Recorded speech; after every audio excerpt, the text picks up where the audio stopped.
Welcome to the series Dictionary Skills. You're a professional who's currently using English frequently, so that could be frequently to always. And you might be an assistant professor, maybe you're a PhD, consultant, lawyer, manager, communications professional, or teacher. What you all have in common is that you will have to use English professionally, and you're probably going to compose documents or give some type of presentation at some point in time. As we all know, English is commonly used as a lingua franca these days, at least in the Netherlands. And many professionals now have to use English professionally as well. And they're struggling with knowing which words to use in which places and when they should be using those words or when they should refrain from using those words.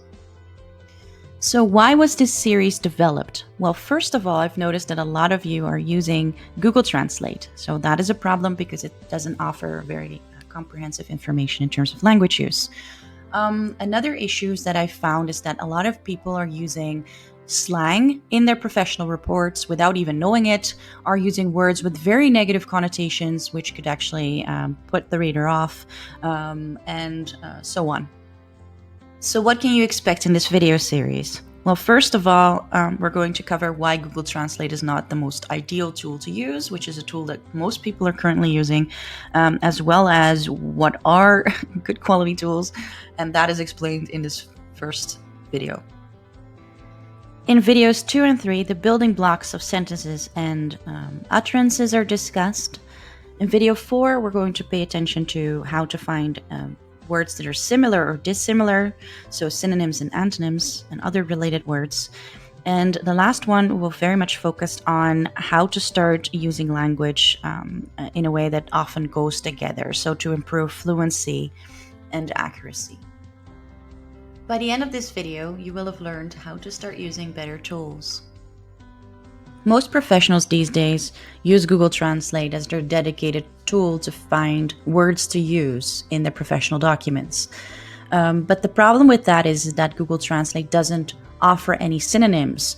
So the downside of using Google Translate is you don't really know whether or not the word you're currently using is appropriate, and you're relying heavily on your native tongue.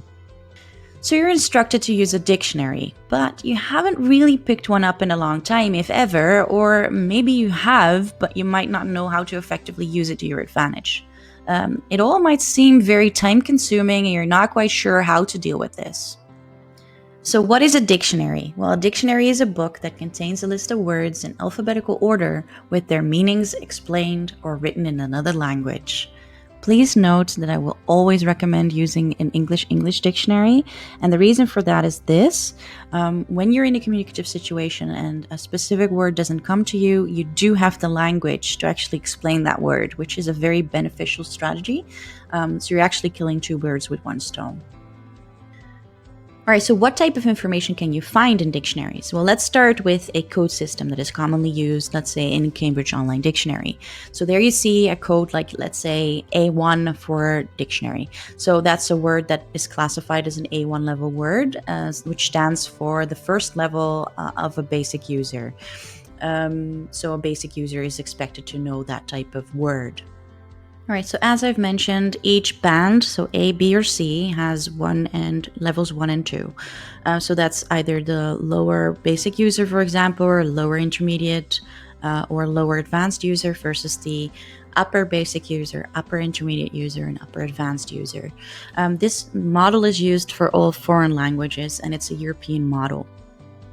So when your objective is to start using English at a B2 level or C1 level for that matter, you'll be able to see in a dictionary what type of word you're dealing with. And if you're actually intending to take an official exam through or with the British Council, what you then should know is that you're expected to use a full range of the language, or at least if you're an advanced level user, which means that you should be using a lot of words that fall in that category as well. All right, so in this first video, it was explained why you should start using dictionaries instead of Google Translate, what type of information you can find in dictionaries, and our next video is about parts of speech, which are building blocks to help you build sentences and utterances.